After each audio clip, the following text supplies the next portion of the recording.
Cool. Let's open in prayer, and then we'll kind of talk through this stuff here. God, thank you so much for this evening, for letting us just enjoy some time together. I pray that you be with these students as they are getting back in the routine of things.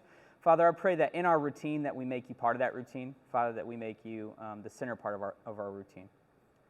Bless this Bible study we're about to go on, and I just love you and praise you in your name. Amen. Okay, guys, we are starting, finally starting the flood narrative in the Bible, okay? So the flood narrative, somebody fill me in with like a 30-second recap of what I mean when I say the flood narrative. Yes, ma'am. Go ahead. Noah and the ark. And this is really throwing me off, okay? This is a real issue that I'm having right now because I'm teaching a class that's been on my mind for the adults over Jonah. And I'm telling you, at least one time I'm going to say Jonah in the ark or Noah in the whale, and it's going to be embarrassing because I'm teaching older people who are way smarter than me, and I'm trying to prove to them that I'm smart, and that's going to be stupid. Jonah, don't add a third complex thing here, right? Noah and the ark. So, how many have ever read or heard or saw a story of Noah and the ark before in their entire life? See, I'm already doubting it. I'm like, is it Noah and the ark? Okay, yeah. How many like read like the children's story versions or whatever? Anybody ever do that? Yeah, a couple of you? What if I say Noah, what do you think? What's like one word association you think when I say the word Noah? 2 by 2, okay. He built the boat with 2 by 2s. Just kidding. That was a bad joke. Okay, what else? Animals, okay. Anybody else? How come nobody says ark? That's weird. I feel like ark is like the thing. Yeah. Yeah. Water? Yeah, see? Down there. I told you. Just listen to me. Yeah, mass chaos. Mass extinction event, right? Yeah. Thank you. Yeah. Jonah, Noah, they were fine. They were good. They were totally good. The people had to die. Although the people had to die. Yeah, she said that a lot of people died, but a lot of people had to die. Because Sure. what else were they to feed the lions? It's a good point. Yeah. They were deep sea fishing? They had a hook. Noah had a hook. Yeah. He just grabbed people. He's hooked them. That makes sense. I like it. Okay. So my question is, what are some things that you've heard, or like if you've ever heard like a preacher talk, or you maybe have done Bible studies on Noah ever, or maybe your mom read you a bedtime story? What do you get when what are some lessons that we get from the story of Noah and the ark? Choose God. Okay. I like that. Go ahead, say it out. What was that? What was the promise? Okay, all right. So God promised, this is a true story. On our way home from somewhere the other day, if you know my middle child, Kinsley, she's a very inquisitive person. She asks a lot of questions. Generally not on any topic that have even been close to touching, but on our way home, she goes, Daddy, God promised never to flood the earth again, right? I said, yeah. And she goes, well, why did Grandma's house get flooded during Harvey? Which she's only like 5 years old or something like that. Which I was impressed by that question. I was like, that's a really good question. Why did Grandma's house get flooded during Harvey if he promised never to flood the earth again? What would your answer to her be? Please tell me, because I need to write it down. Yeah. He said he would never have a bigger flood than like he has done. Okay, so in other words, like he's not going to flood the whole earth. Yeah. Yeah. Absolutely. Okay. Maybe just a few hundred, but not all of them. Okay. Anybody else? What's something that you've learned from the story of Noah in here? Any other moral lessons we can pull from it? By the way, if you have your phones, you can pull out, if you've got a Bible, you can pull it up. I forgot to bring the Bibles up here, so I encourage you to have the Bible. If you don't have a Bible app and you do have a browser, you can go to this stepbible.org, step, S-T-E-P, bible.org, which is helpful. Yeah. Don't listen to the haters? Okay, that's a good modern way to say that. Give me the context of that.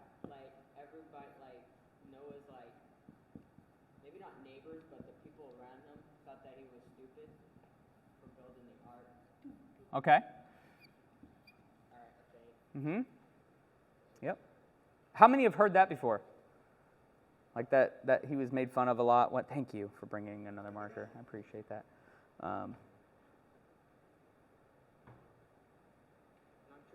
Thank you, Vanna. I appreciate it. Appreciate that. What you got? Go ahead, Andrew. Everybody who was not in the ark went to go see that big fish. Genesis 6. Everyone who was not in the ark went and visited the big fish, the Tannin. Yes. Grayson? Or Grady, I mean, sorry. Oh, okay. You know, they said how you don't wipe this side because you shake your butt to that. I still do it. Yeah. Is that the same thing as writing? Yeah, he has. Right to this side. Look, sometimes some of us jiggle even just writing, so it's fine. No big deal. Okay, my question is, why in the world do we read this? What's the point? Like, what's the point of this? Like, whole thing? Like, what's the point of the flood? In your opinion? Yeah, Logan. Deepen our knowledge of the Bible. Yeah, okay. So what knowledge do you have that is now deeper, having read the Noah's Ark? Noah's Ark. Oh, it's so deep you can't even remember. Okay, got it.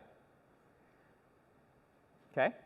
Anybody else? Why in the world do we have this? Why do we read this? Why do we teach on it? What's the point? Like the book of 2 Timothy in the New Testament tells us that every single word is profitable in the Bible, right? It's all profitable for teaching and correction, stuff like that. So what's profitable about this story? Because it's actually like one of the most well-known stories in all the Bible. You almost get non-religious children's book who tell stories of Noah's Ark. It sets up the theme of salvation through one person. Okay? You're not allowed to answer anymore because you know some of these giveaways. It's good. Okay. So now I need somebody to give a little bit more than a 30-second overview of the story of Noah. So somebody give me like the, 1 minute synopsis. Like what happens? What's the setting of it? What's going on in the world? Yes, go ahead. God told Noah to build an ark out of beaver wood, and in see how many days he builds it, and he will tell him he's crazy for believing God that there's to be a full flood coming over the earth. Mm-hmm. Once he builds it, God calls animals of two, a male and female, to come on the ark. Once they're all on the ark, and his whole family is on the ark, God floods the earth, everybody dies and drowns and blah, blah, blah, basically all that. Mm-hmm. Okay. Anybody else want to add anything that stood out? Yeah. Mm-hmm. Mm-hmm. Yeah, absolutely. Anything else anybody want to add? So we're talking about a mass extinction event, right? Like an event where everything on earth dies, right? Why, like how many of you, when you grow up, like, and you're much older and you get married and you want to have kids and you have these kids and those beautiful little kids, they're so cute. They're just so cute until they're annoying. But until then, God made them cute, thank goodness, because they are annoying. You lay them in bed at night and you kiss them on the forehead and you pray for them. And then you sit them down and you say, one day, everything on earth was horrible.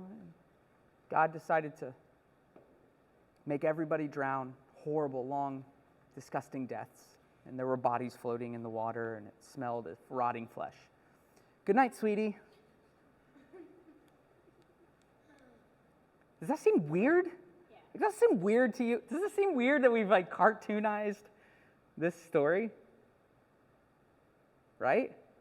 So my question is why, though? Why did God flood the earth? Answer out loud if you can. What?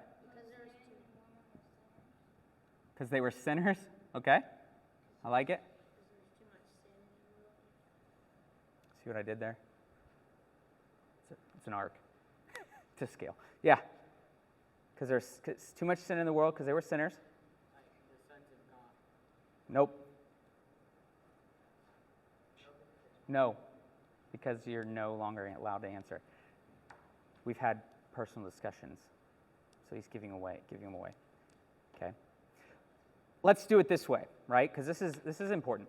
You have a good atheist friend, right? And an atheist is somebody who just does not believe in God. And you believe in God, and if you don't, maybe you're the atheist friend. Maybe you got these questions. They come up to you and say, so why would I want to follow a God who just decided to murder a bunch of innocent people?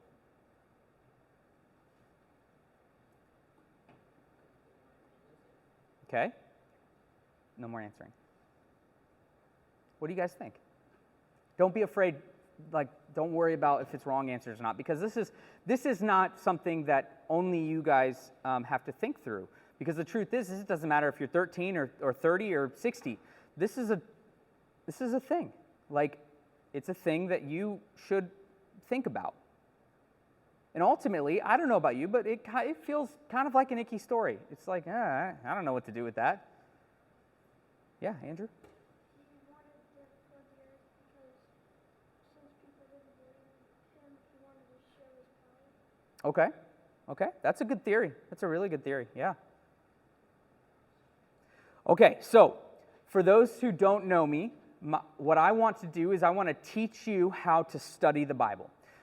You may never step foot back in here again. So I want to teach you that if you were at home and you had this question or you were reading something in the Bible, you would know what to do.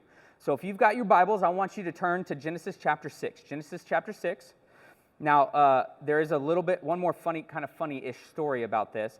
When Lauren and I bought our first house and she was pregnant with Elena, our oldest, we had an extra bathroom that we decorated up all real pretty and stuff for her, just a little baby, and we're like, what's a great theme? Well, we want to keep it biblical, so we literally decorated her whole bathroom and nothing but Noah's Ark stuff. I mean, we had figurines, we had a shower curtain. I mean, it was just like Noah's Ark vomited into that bathroom, right? And it just seemed sort of ironic one day, I was bathing a baby and I'm looking at all these figurines that are representing somebody, a whole world of drowning people, and I'm bathing my baby. I was like, I think we should change what we decorate from now on, right? But how many have ever seen toys or little figurines or statues that people put in their house of just Noah's Ark stuff, 2x2, the animal, right? It's cute, right? Well, we got to figure out what to do with this because it's got to be somewhere in between, right? It can't just be God's angry and wants to murder everybody or just, cute animals on a ship, right? There's somewhere in between there. And there's a point to this, so we got to figure out what the point is. So if you're in Genesis chapter 6, we're going to start to read. And what I want you to do, I'm going to read just a paragraph, and I want you to listen, okay? You don't even have to look at it. I want you just to listen, and I want you to think. You're going to tell me what your thoughts are. Right off the bat. Don't be afraid of anything wrong. Whatever your thoughts are, I want you to think about it. Now, what we're doing is we are trying to figure this out. We're trying to figure out what's the missing piece, because there's something weird here. We got to figure that out, okay? All right, so Genesis chapter 6, starting in verse 1. When man began to multiply on the face of the land and daughters were born to them, the sons of God saw that the daughters of man were attractive, and they took as their wives any that they chose. Then the Lord said, my spirit shall not abide in man forever, for he is flesh. His days shall be 120 years. The Nephilim were on the earth in those days, and also afterwards, when the sons of God came into the daughters of man and bore children to them. These were the mighty men of old, the men of renown. All right, end scene. Initial thoughts. You just speak them out. Nothing? Everybody good with that? Yeah. Oh, okay. It's still on the screen if you want to reread it.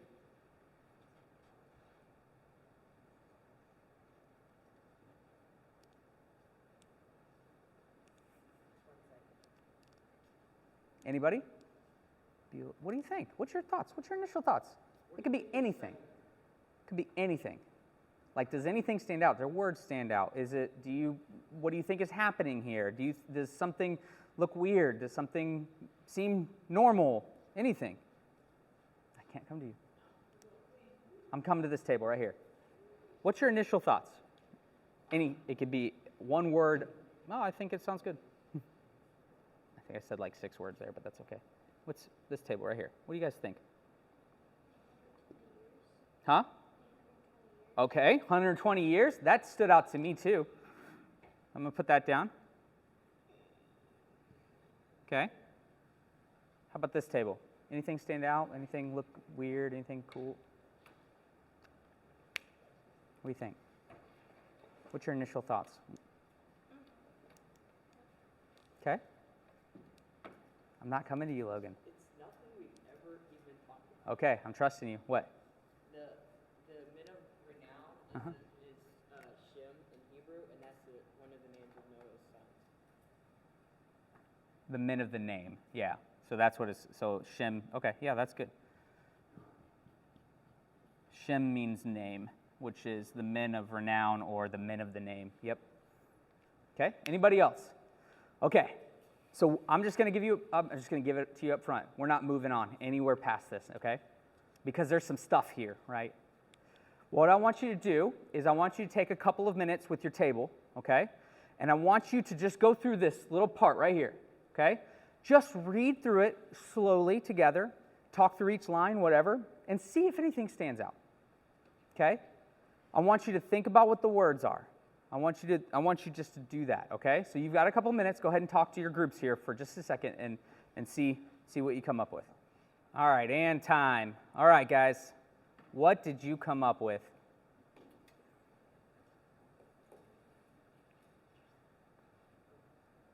Boys? No, I'll come back to you. Girls? Either or? Nothing? Yeah, no. What you got, Abby?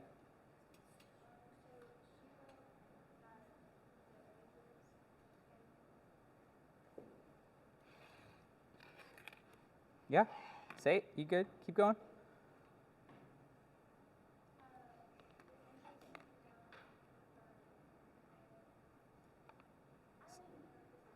You keep saying it. You're good.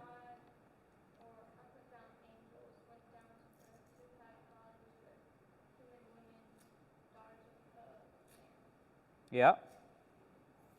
All right, so what do you guys think? Angels having babies with men, daughters of man. There you go. Okay, so hold on. You guys, let's slow down for a second. Can we just be what? Can we just be honest? I'm sorry, what? Angels came down and had kids? Anybody think that's weird? Anybody hear that preached on a Sunday morning anytime or no? I'm sorry, what? Have you ever seen an angel come down and have a child? No? What is happening here? What do you think? What do you think is happening here? Why do you think it's angels? First of all, let's do that. We're almost done, by the way. Why do you think it's angels? Ooh, my goodness. Sons of God. Okay, so what is the sons of God? Have you ever heard of those? Okay. Why do you think that sons of God is angels?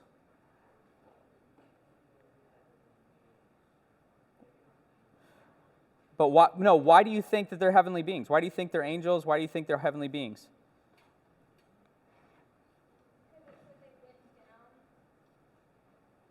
Oh, okay, I see what you're saying. So because they went down, they saw that the daughters of man. Okay. Anybody else have a clue? No? So that's a good way to start. Yes, they do. Job chapter 1.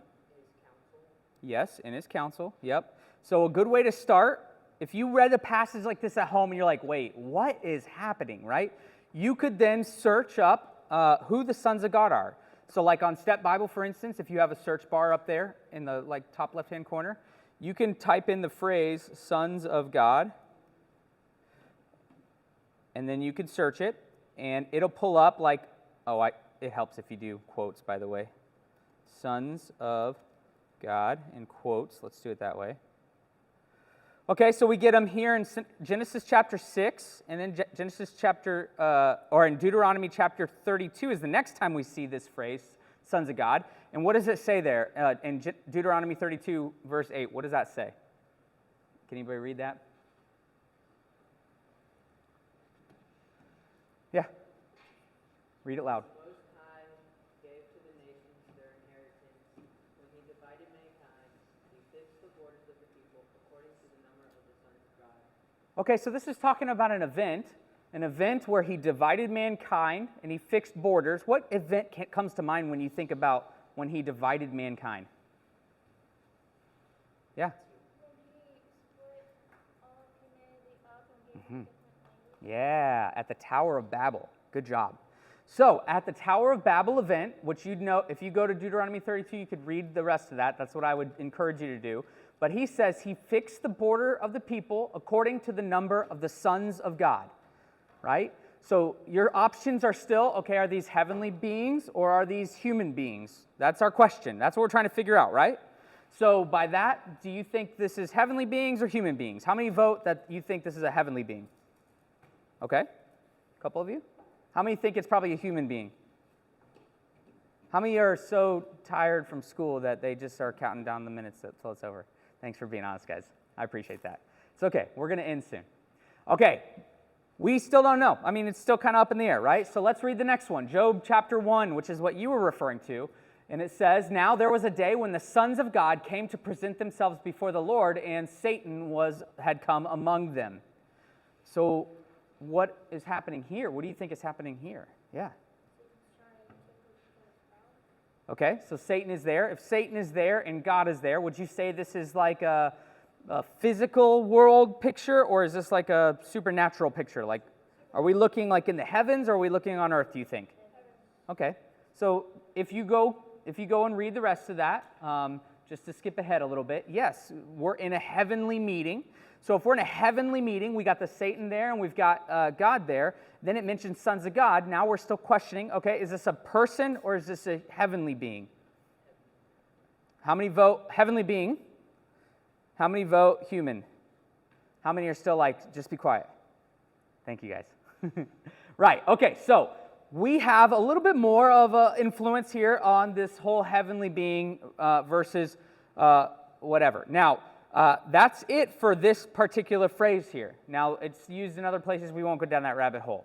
But if you go there and you go back to Genesis 6 and you read that again, we see that these heavenly beings come down and they have children with them. Why? Because he saw that the women were attractive. Sons of God, daughters of man were attractive. And these offspring, you want it bigger? Is that what you're saying? There you go.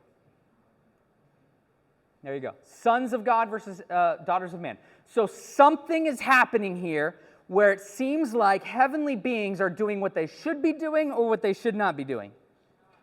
Should not be doing, right? Why do you think this is something they should not be doing?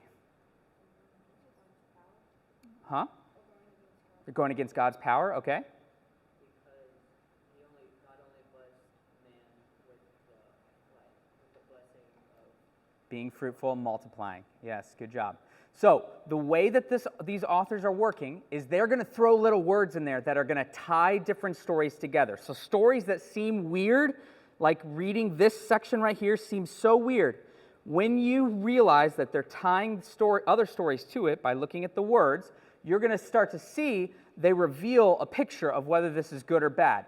In this particular passage here, you see, in Genesis chapter 6, I'm going to change the color here, you see that the sons of God saw, everybody say saw, and took. Yep, say took. Oh, and lastly, very attractive. Say very attractive. I heard somebody say Adam. Did you hear that? That was so nice. Thank you, guys. Saw something. Okay, now I want you to think about these words. Can you think of another time when somebody saw something, it was beautiful to them, and they took it? They desired it and took it. His name, but someone's wife decided to take him, but he didn't want her. Yes, so that's in Joseph. That's Potiphar's wife. Potiphar's wife saw that he was attractive and tried to take him, tried to sleep with him, yes. That one's also pointing back to the same, another story. Yeah. The fruit. What fruit? The fruit of the tree of knowledge of good and bad, right? So God says, just 3 chapters before this, he says, you can have any of the fruit of the tree of this garden. That's all yours. Eat it, all of it. The tree of life, it's yours. You eat any of this. They're in the Garden of Eden, Adam and Eve, right? He says, but if you eat this one tree, it's the tree of right and wrong, right? If you eat of the fruit of that tree, you're going to ruin it. You're going to die. And then the slithery serpent comes in and speaks to Eve, and she sees that the fruit was good and desirable to make her wise, and she took it, and it ended in death. So say saw, say desired, took, death. So if you know that's how that story ended just a couple of chapters ago, now when you read the sons of God saw, say saw, that the daughters of man were desirable, attractive, and took any that they want, how do you think this is going to end?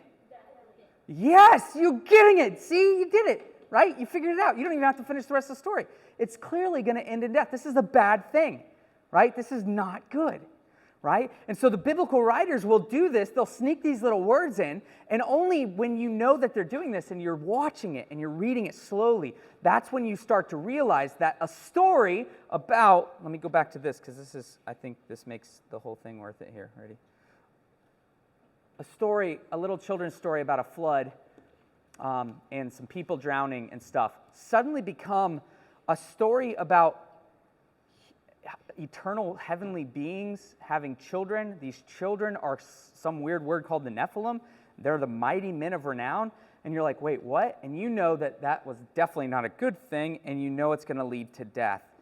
Then as we continue to read this, just watch what happens. It gets crazy. Now, how many guys have ever heard, let's just do it this way in closing.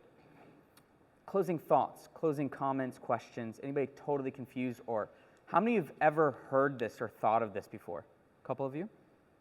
How many of this is totally new? How many think it's super weird? Yeah, I agree. Right.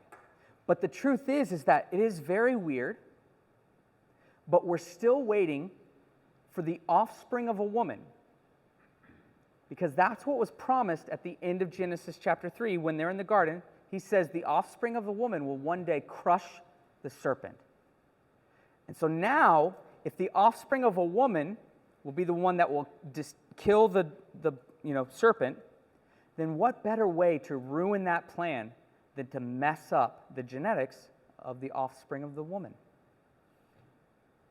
So if you were Satan and you were like, I'd never want to be crushed, so I'm going to come down and I'm going to ruin the genetics of man, then it would be the offspring of a heavenly being in a woman, right? It wouldn't be the offspring of a woman.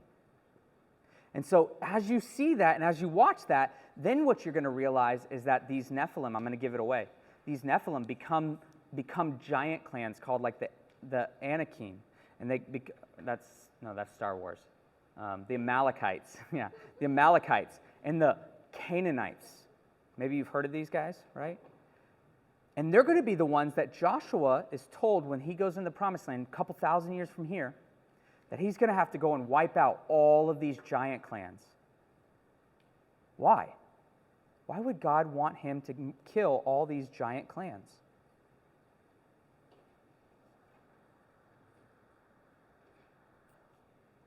Would their genetics be messed up? So God is wiping clean, right? And starting fresh, just like he did with the flood. Okay? So suddenly it's not just a bunch of murdering of like a bunch of innocent people. No, it is continuing down this plan of God's, of 2 seeds.